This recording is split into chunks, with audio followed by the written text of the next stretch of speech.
I did live events, had guests up with me on stage, did some stand-up comedy, met a lot of you amazing fans.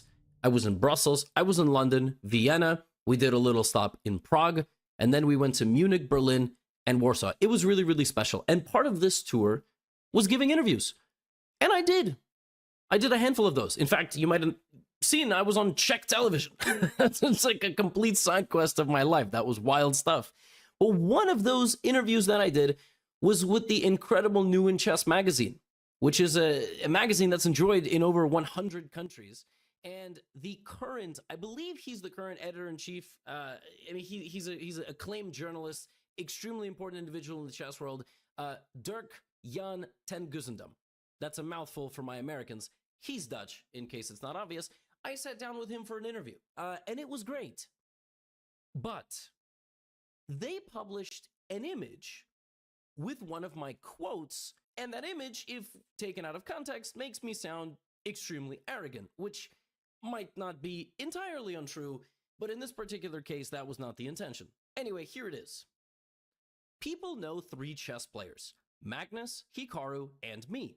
That's bad. That's not my fault, and I hope it changes. With a pretty ridiculous facial expression, but that facial expression is in fact me, and it was from the live shows that we did on tour. Okay, obviously I am well aware that people know other people, even if they don't follow chess. Garry Kasparov, okay? Bobby Fischer, maybe a local hero, and don't get me started, right? India, of course, like people in India may know Gukesh, they might know Prague, they might know Anand, right? These are the people. It was a very limited quote based on a previous reference. I was not trying to say that I'm so famous and so important. That was not the objective. Well, what can I do? However, I will elaborate for you on 2 fronts. First of all, let me read the quote from the rest of the article, and then I will provide the overall context. After I said, and I hope it changes, I said, we do have to build a future where we don't just rely on Magnus and Hikaru to push everything. In India, we have Gukesh. Fine, but remove those 3 and the chess world would be a mess. But big picture, the context of that quote was I had once had a conversation with somebody I was doing a collaboration with. It was an athlete, and we were just talking about how to bring chess to a mass audience similar to the sport that this individual, who I won't name, plays. And the big problem that he told me is that it's really difficult to follow top chess players as a casual fan. And he only knows Magnus, Hikaru, and me, because I make YouTube videos about Magnus and Hikaru. And so I was making a callback to them. Now, they published this image. It's a hot, spicy quote, no problem. This is where the CEO of the International Chess Federation comes in. Emil Sutovsky tweets, "Do you agree with that? I don't, but maybe that's because my bubble consists of hardcore chess fans. But I do feel Levy's perception is extremely US-centric, and I also feel that in general, streamers and YouTubers' impact on the game is much less significant than it used to be a few years ago. But again, I might err. Asking at the time of day when it will be red, east, and west. Share your thoughts and experience with that, please." Now, you can immediately see the same context that I provided you is here. I said this image and quote is quite out of context, which is annoying but understandable. My quote was a reference to a previous point in the discussion, and if you read the rest of my tweet, it's basically all the other stuff that I just told you in this video. Now, look, you can argue whether it's appropriate or not for the literal CEO of the International Federation to tweet something like that and then kind of diminish content creators and streamers, but that wasn't what was really in question. It was his follow-up, which was this. I think there is another aspect to it, often neglected. Say YouTuber G versus YouTuber S. G has 3 times more subscribers, but how many of them become real chess fans, play regularly, start following events, take chess lessons, become a part of chess ecosystem?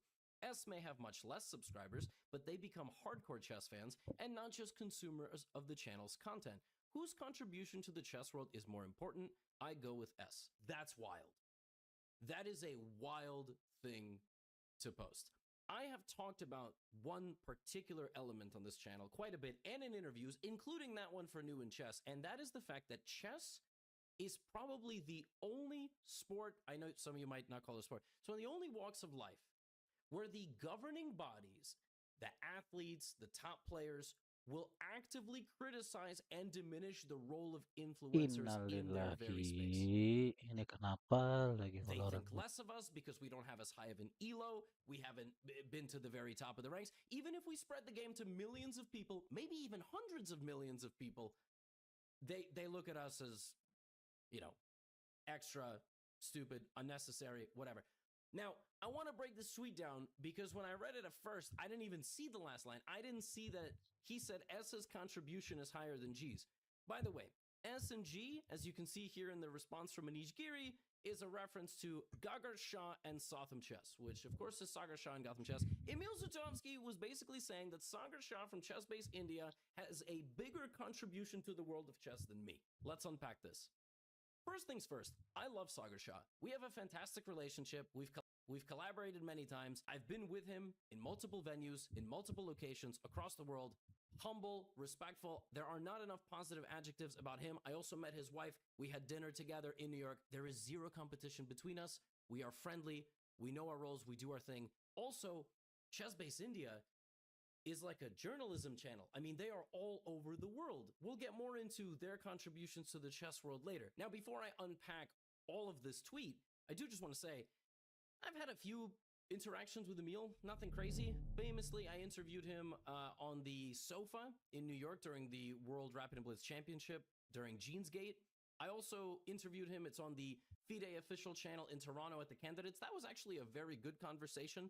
I thought I brought up a couple of good talking points. But overall, I don't know him particularly well.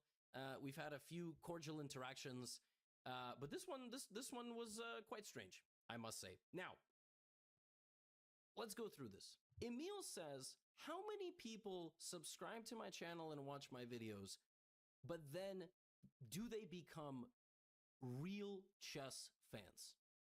Real chess fans. Now, then he goes on to say, play regularly, follow events, take chess lessons, and become a part of the chess ecosystem.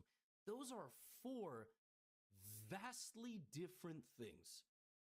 Play chess regularly could be on the chess.com app every day, 1 or 2 blitz games or rapid games.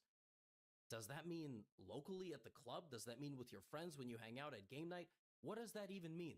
Now, taking chess lessons is an even smaller percentage. Chess lessons are expensive. Not everybody signs up for Chessly, which is my educational platform. Not everybody has a private coach. Not everybody even upgrades their chess.com account to a premium membership.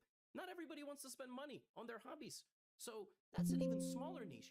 And then become a part of the chess ecosystem. What does that mean? What does that mean? You organize a tournament?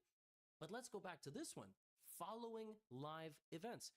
This is a big one as well, but this one is quite literally the point that I was bringing up in my interview. I have been in many cities when chess tournaments were going on.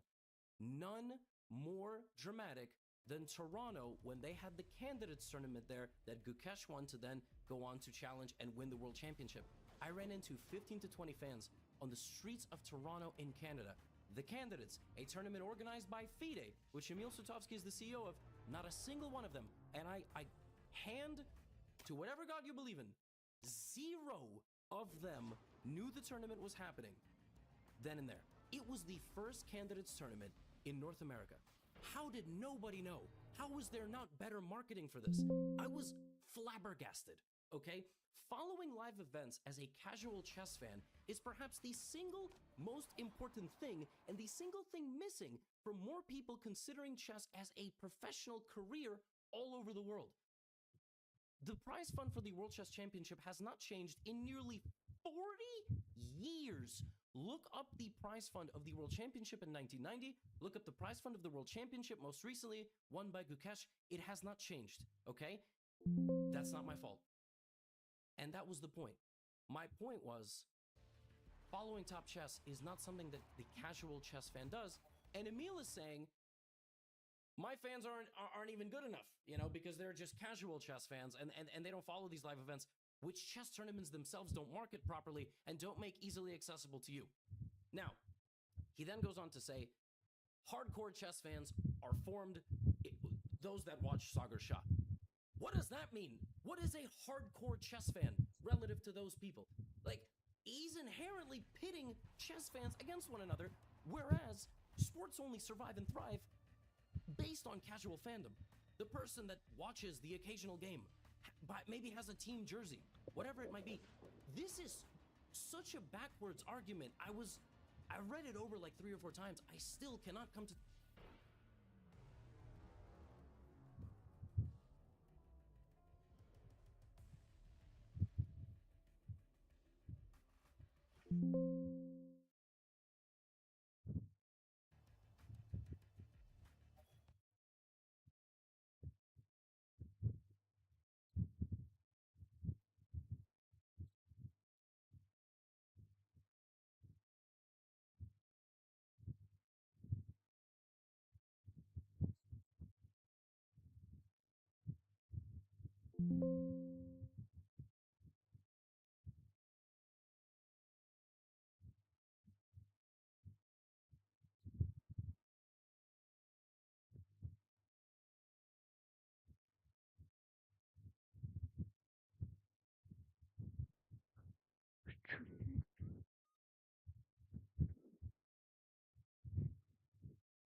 Wah, game capture gue error, cok.